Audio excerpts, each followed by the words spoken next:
In the year 1884, Dublin was a city of contrasts. The grand Georgian townhouses stood proudly in the heart of the city, symbols of wealth and power, while only a short walk away, narrow lanes crumbled under the weight of poverty. It was in one of these cramped, humble neighborhoods, far from the elegant promenades, that the Cavanaugh family lived in a small cottage pressed against the edge of the railway line.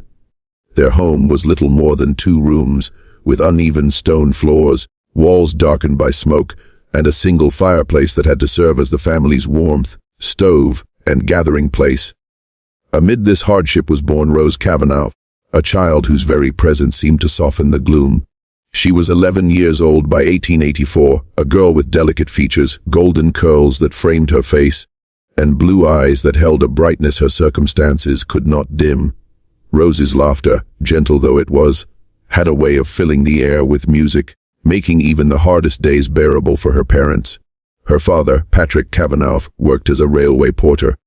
His job was grueling, with long hours spent hauling heavy luggage, shouting over the whistles of trains, and earning barely enough to feed his family. He returned home most nights with sore muscles and coal-dusted clothes, but whenever Rose greeted him with a hug at the door, the weariness in his shoulders seemed to ease. Her mother, Margaret, was a seamstress who took in mending from neighbors. She sat by the fire for hours, sewing with calloused fingers, her eyes straining in the dim candlelight. Yet, even with the demands of survival pressing against her, Margaret found moments to nurture her daughter's imagination. Rose was not a child of material wealth, but she was rich in the small wonders of creativity. She owned 3 cloth dolls, stitched carefully by her mother from scraps of fabric left over from sewing work. Each doll was stuffed with rags and patched with mismatched cloth. Yet to Rose, they were priceless treasures. She named them one by one: Molly, with her faded blue dress; Bridget, whose hair was nothing more than brown yarn; and Ellen, the smallest, who wore a bonnet Margaret had made from lace too torn to sell. Rose treated these dolls not as toys but as companions. She spoke to them, tucked them into bed beside her, and carried them to the little garden patch behind their home, where she imagined they were guests in a kingdom she ruled. Despite their poverty, Rose was not raised without joy. The children in the neighborhood often played on the cobblestone streets, using sticks and stones as toys. But Rose had a gentleness that set her apart. She was not loud or mischievous like some of the boys. Instead, she was observant, often pausing to watch a bird take flight or to collect wildflowers that pushed through cracks in the walls. Other children teased her for being quiet, but many also gravitated toward her, drawn by her kindness and her gift for storytelling. In the evenings, when the children gathered under a gas lamp, Rose would invent adventures for her dolls and share them aloud. Her audience, though ragged and hungry, would fall silent, carried into worlds where princesses outwitted monsters and kindness triumphed over cruelty. Her mother often remarked that Rose had old soul. She was unusually thoughtful for her age, noticing when her father looked more tired than usual, or when her mother's hands trembled from sewing too long. She would fetch water from the well without being asked, or leave wildflowers on the table to brighten the room. Though her family had little to give her, Rose gave them something far more valuable in return: a sense of hope. Yet, woven into her young life was a fragility that could not be ignored. Rose had always been delicate, prone to coughs and fevers that lingered longer than they should. In the damp, cold climate of Dublin, with its drafty homes and smoky air, her small body often struggled. Her parents worried but could do little. Doctors were expensive, and the little they earned had to stretch for rent, bread and coal. Still, Rose rarely complained. She held her dolls close when she was unwell, whispering to them as if they could take her pain away. What made Rose's young life so remarkable was not her circumstances, but the way she lived despite them. In a world where poverty often hardened hearts, she embodied gentleness. In a time when survival left little room for dreaming, she created kingdoms for her dolls and stories for her friends. She was a child of simplicity, yet her presence carried a richness that touched all who knew her. Neighbors often said, "That little Rose will grow into something special." They saw in her a spark, an intelligence and kindness that seemed destined for more than the narrow streets of Dublin.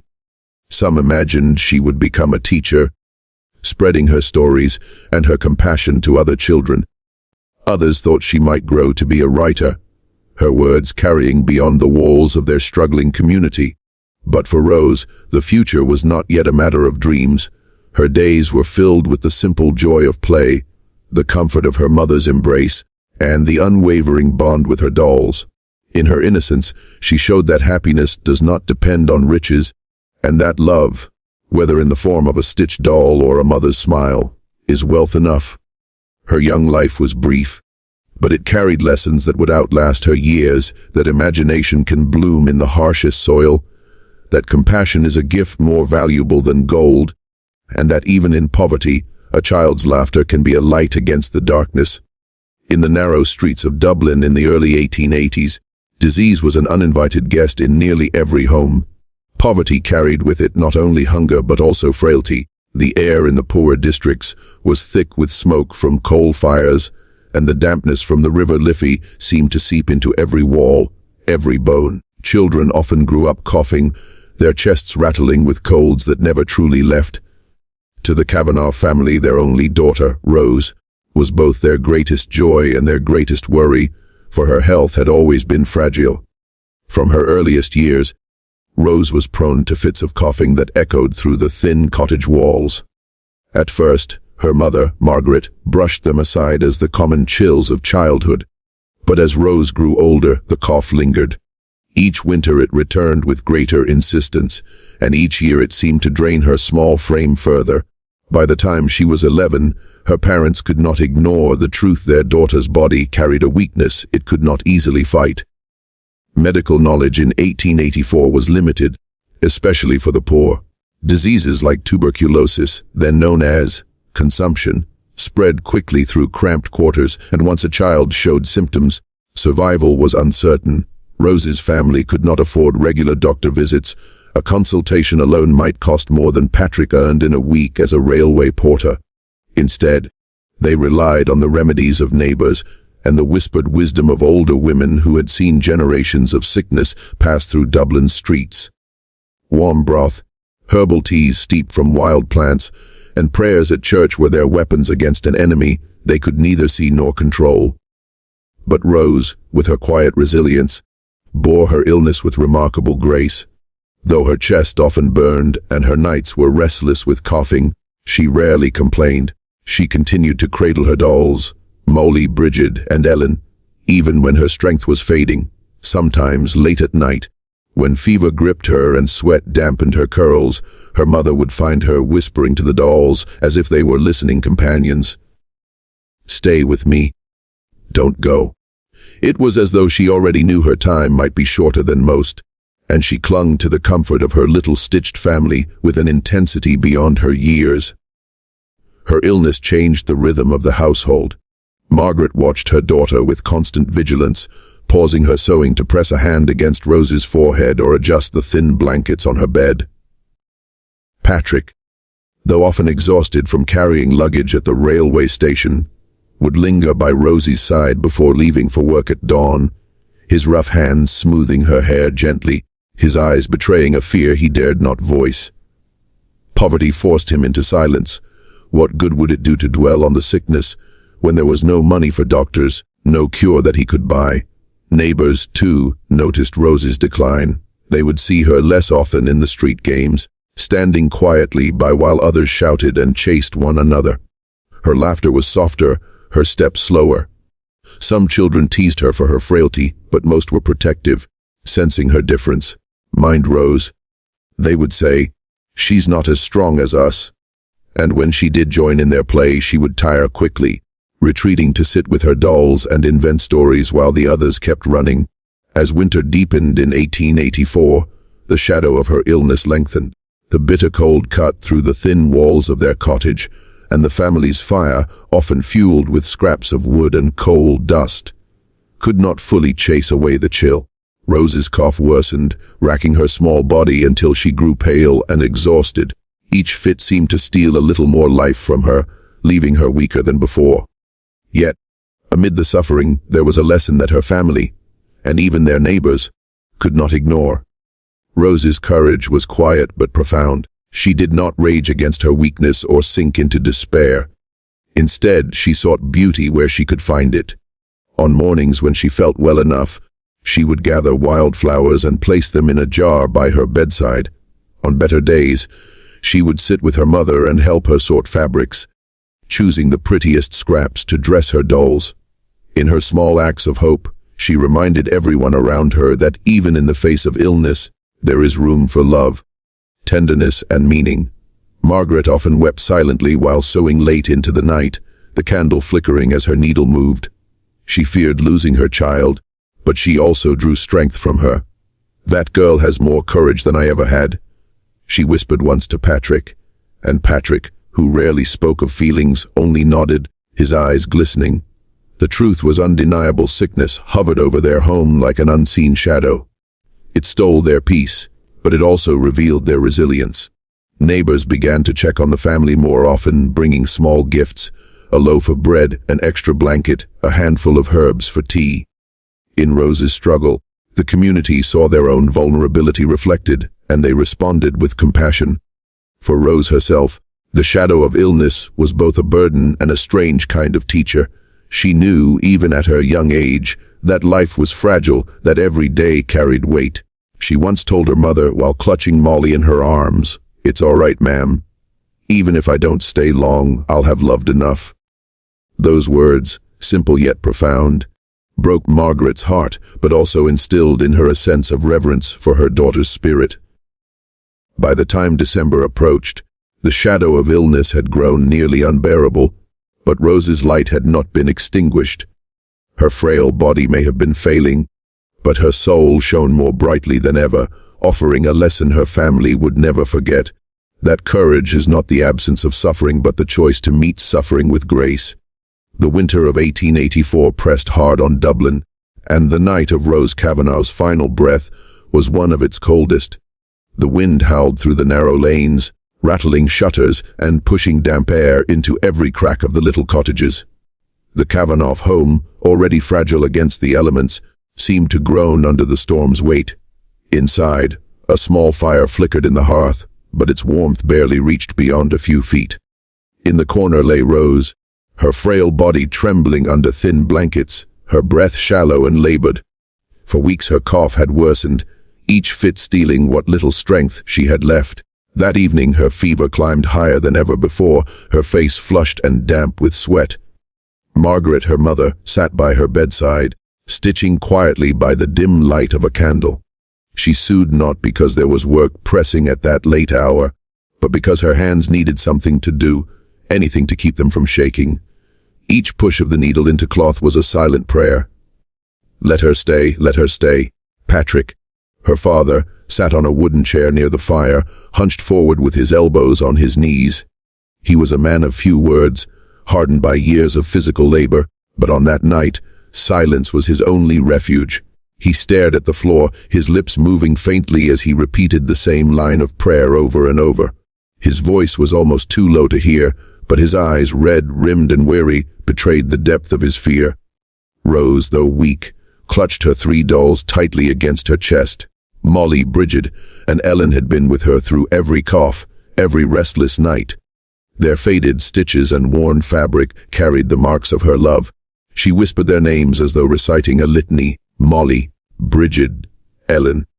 Then she looked at her mother and said softly, "Don't let them leave me." Margaret nodded, her throat too tight to reply. She understood that the dolls were not just toys.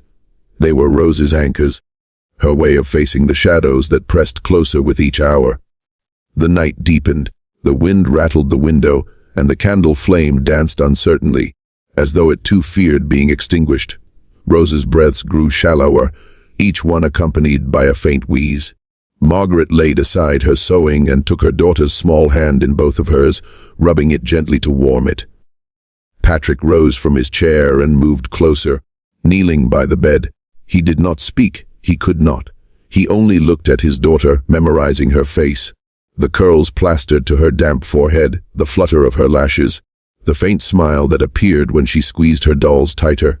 As midnight drew near, Rose stirred, her eyes opening slightly. Her voice, faint and raspy, carried a strength that startled her parents. "Ma'am Da," she whispered, "don't be sad. I'm not afraid. I've got them with me." She tilted her head toward the dolls, then added, "And I'll always be with you." Margaret could not contain herself. Tears spilled down her cheeks as she pressed her lips to Rose's hand. Patrick, usually so restrained, let his tears fall freely, his rough hand resting gently on his daughter's shoulder. In that moment, the weight of poverty, the cold of winter, the endless struggles of their lives, all of it shrank before the enormity of their love for this fragile child. Moments later, Rose's breathing slowed. Her chest rose and fell with longer pauses in between, each one more labored than the last. She whispered one final phrase, barely audible but clear enough to pierce her parents' hearts. "Don't leave me." Whether she was speaking to her dolls, her parents, or to God himself, they could not know. But her lips curved into the faintest smile, as though she had seen something, or someone, that comforted her. And then, with a final, shallow breath, she grew still. The room, already quiet, seemed to fall into a silence so complete that even the storm outside was momentarily forgotten. The candle flickered once and steadied, casting a soft glow on the child who now lay motionless, her dolls cradled in her arms, as if they too had joined her in rest. Margaret let out a low cry, a sound born not just of sorrow but of release, for the battle had ended. She gathered her daughter into her arms, rocking her as though she were once again the infant she had cradled years before. Patrick stood, his hands trembling, as he placed one gently on Rose's hair. For the first time in his life, the strong railway porter felt utterly powerless. No amount of muscle or sweat could fight what had taken his daughter. The night stretched on, but time lost meaning. Margaret held Rose until the candle burned low, whispering lullabies through her tears. Patrick remained close, his presence steady though broken. In their grief, they were united, bound together by the memory of the little girl who had filled their home with light even in its darkest hours. When the dawn finally came, pale and gray, it revealed a scene both heartbreaking and strangely peaceful. Rose's face, though pale, wore the faint smile she had carried into death. The dolls remained tucked against her, silent witnesses to her last night. To her parents, it was as though she had not left entirely. A piece of her lingered in the cloth and stitches, in the love she had poured into them. The night of her passing was one of sorrow, but it also carried a message that her family would never forget, that even in the face of death, love remains. The little girl who had whispered stories to her dolls and comforted her parents, with her gentle spirit had left behind a legacy that no illness could erase. Her courage and innocence, preserved in that final moment, became the light that would guide her grieving parents through the dark days ahead. When morning broke over Dublin on December 14, 1884, the Cavanaugh home was cloaked in a silence that spoke louder than any cry.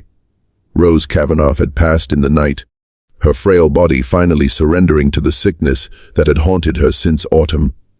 The pale winter light crept into the room, revealing her still form, her golden curls plastered to her forehead and her small hands wrapped around her three dolls, Molly, Bridget, and Ellen. Death in a poor home was not a private affair. In Dublin's working-class neighborhoods, death was both communal and ritualistic. As word spread down the lane, neighbors began to arrive, some carrying bread or tea, others simply their presence. They came not out of curiosity, but out of duty. In those days, families bore grief together, for tomorrow it might be their own child lying in a coffin. Margaret, her eyes swollen from a sleepless night of weeping, prepared Rose's body with trembling hands. It was the custom to wash the dead, to dress them in their best, and to lay them out so loved ones could pay their respects. But Rose had no best dress. Her wardrobe was little more than patched garments, worn thin by years of use. Margaret, however, refused to let her daughter's burial be marked by poverty alone. She selected a simple white dress she had sewn herself months before. One Rose had worn only once to church on Easter Sunday. It was now too short for her growing body, but Margaret lengthened it by stitching lace along the hem. As she dressed Rose, Tears stained the fabric, but she worked carefully, determined that her child would leave this world clothed in dignity. Patrick, though less skilled with his hands, helped where he could. He built a small wooden box, plain and unpolished, to serve as a coffin.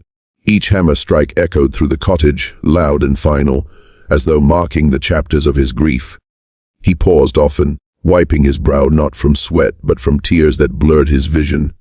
When it came time to place Rose into the coffin, Margaret hesitated. Her daughter's arms were still wrapped around her dolls, their fabric damp with her final sweat. Gently she tried to ease them from Rose's grasp, thinking they might be kept as mementos. But the neighbors who had gathered murmured softly, and one elderly woman, Mrs. O'Rourke, shook her head. "Leave them," she whispered. "They were her companions in life. Let them follow her into death." The words struck Margaret like a bell. She looked down at her daughter's face, now serene in its stillness, and understood. The dolls were not scraps of fabric. They were symbols of her daughter's heart, her comfort in illness, her companions in lonely nights. To take them away would be to strip her of the one thing that had carried her through suffering. With trembling hands, Margaret tucked the dolls neatly against her chest, smoothing the little dress over them, as though she were tucking Rose into bed one final time.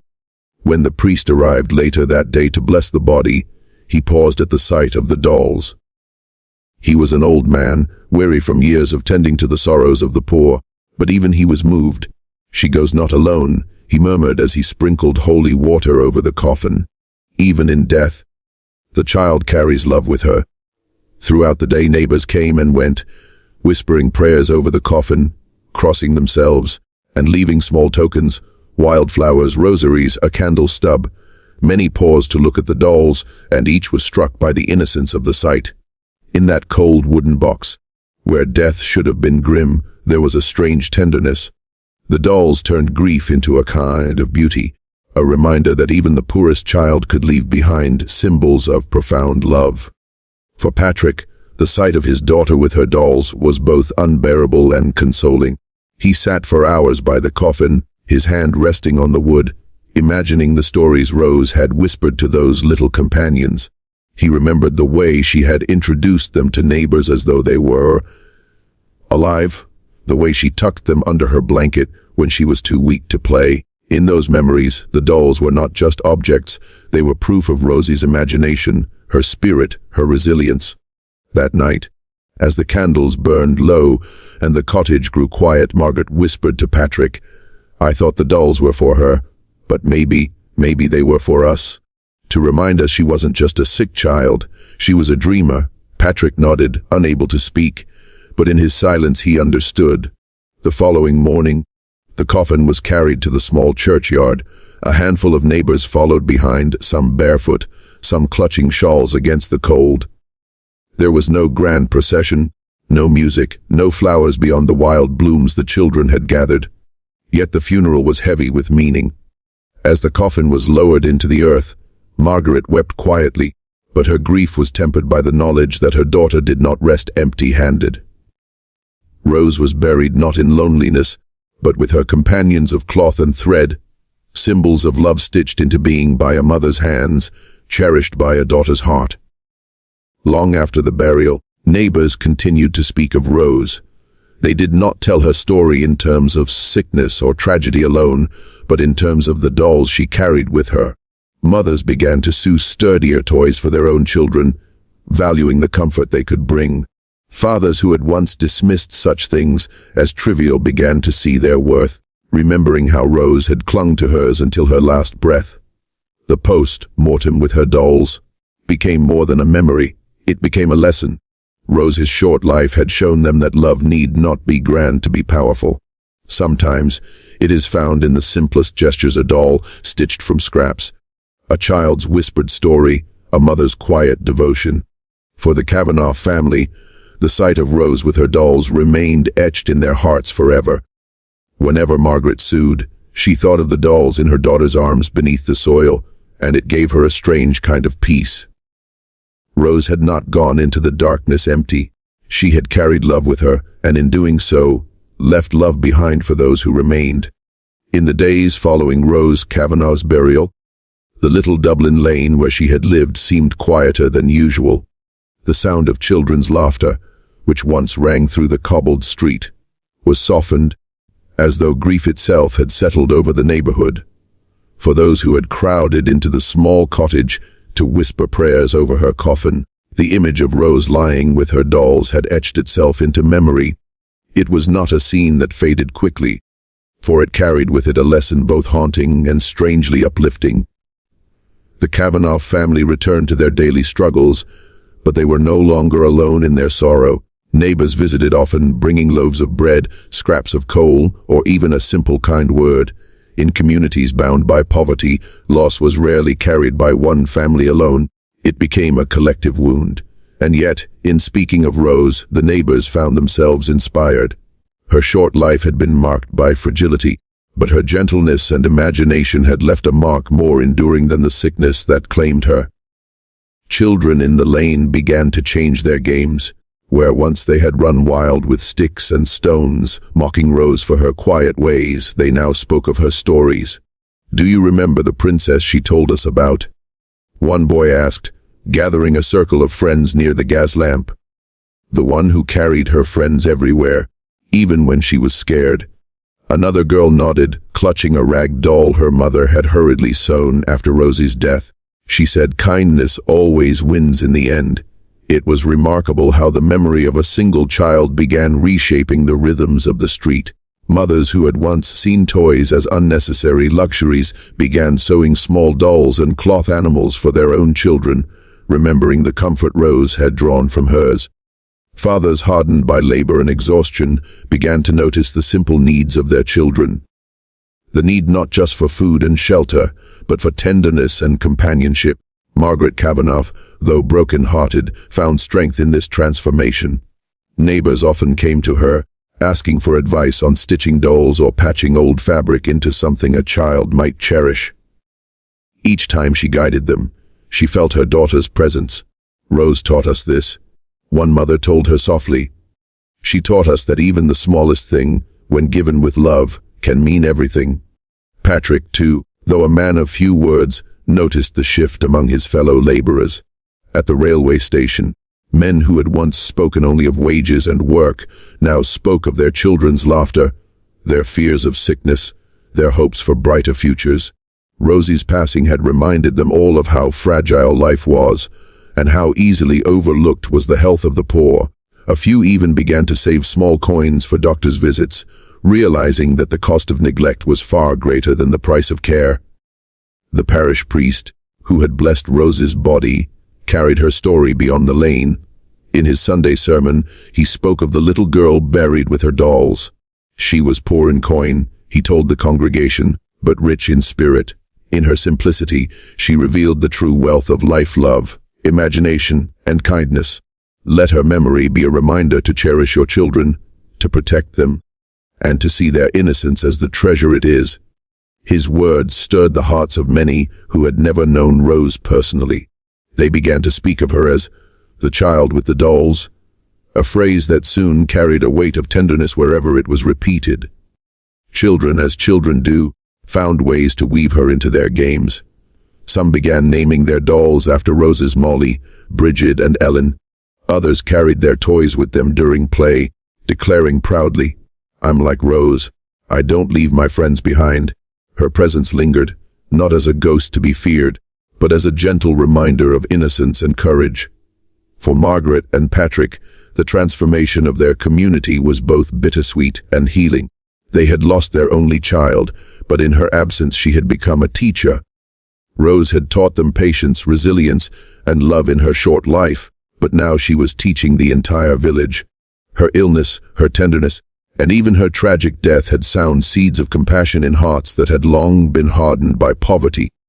One evening, weeks after the funeral, Margaret walked down the lane and saw a group of children gathered in a circle. They were listening intently as one girl, holding a rag doll, recited a story. "This doll is a queen," she said, her voice rising with excitement. "She is brave and kind, and she saves everyone." The others clapped and laughed, their faces glowing in the lamplight. Margaret stood in the shadows, her eyes wet with tears. She heard Rose's voice in their play, felt her spirit in their joy. It was then she realized that her daughter's life, though short, had not been wasted. Rose had given them something that would last far longer than her 11 years, a vision of gentleness in a harsh world, a reminder that even in poverty, love could flourish. In time, Rose's grave in the churchyard became a place where mothers would pause with their children. They would point to the small marker and say, "That was Rose, the girl with the dolls. She reminds us to love each other well." Flowers, both wild and store-bought, began to appear on the mound, placed there by children who had never even met her but had grown up with her story. The village, touched by Rose's memory, had been changed in ways that no one could have predicted.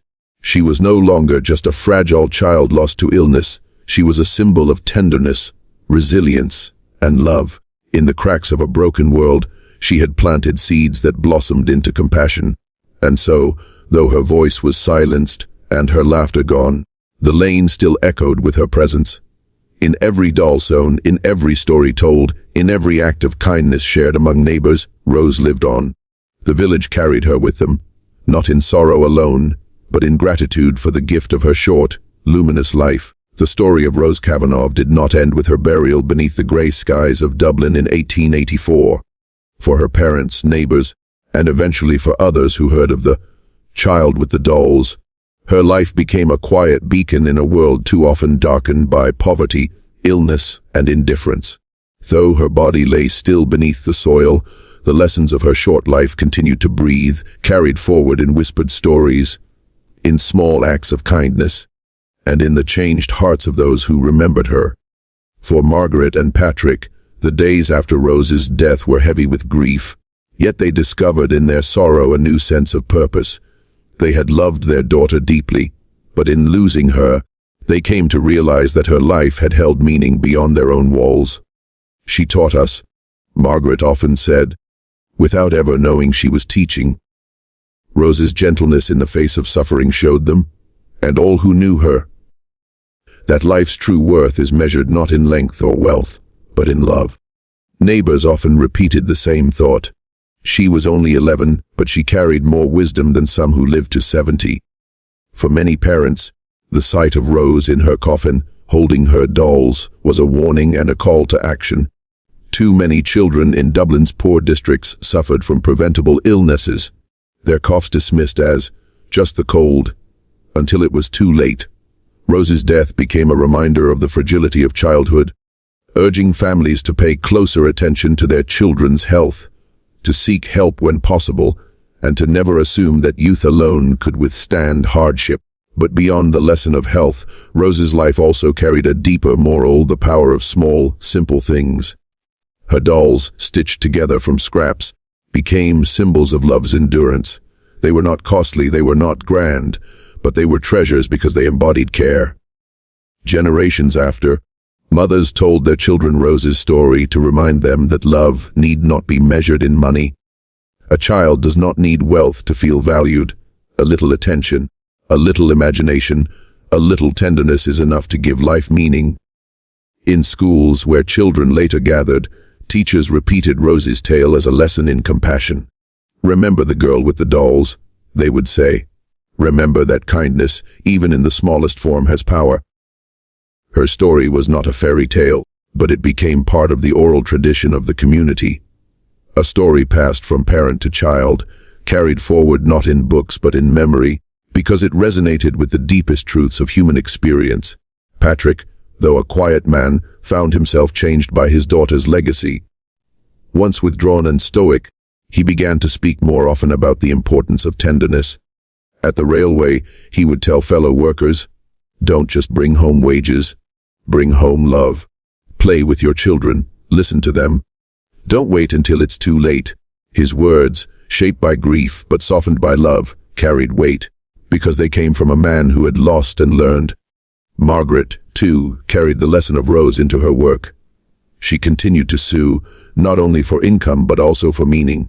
She began to make small dolls and gifts for neighborhood children, refusing payment, calling them Rose's blessings.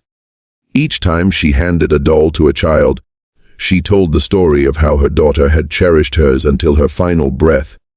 Children would clutch those dolls tightly, and in their homes, parents would remember the lesson life is precious, fragile, and made meaningful by the simplest acts of love. As the years passed, Rosie's grave in the churchyard became a place of quiet pilgrimage. Mothers would stop there with their children, laying flowers and telling them, "Here lies Rose, who showed us that love is greater than death."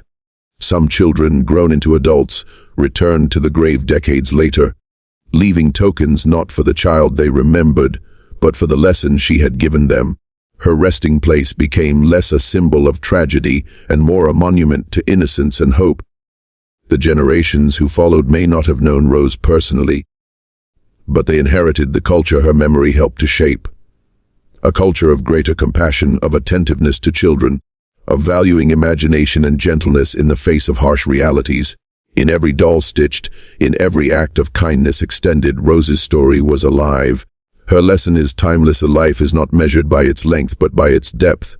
A child may die young, yet leave behind more meaning than many who live long lives. Poverty may strip away comfort, but it cannot erase the wealth of love.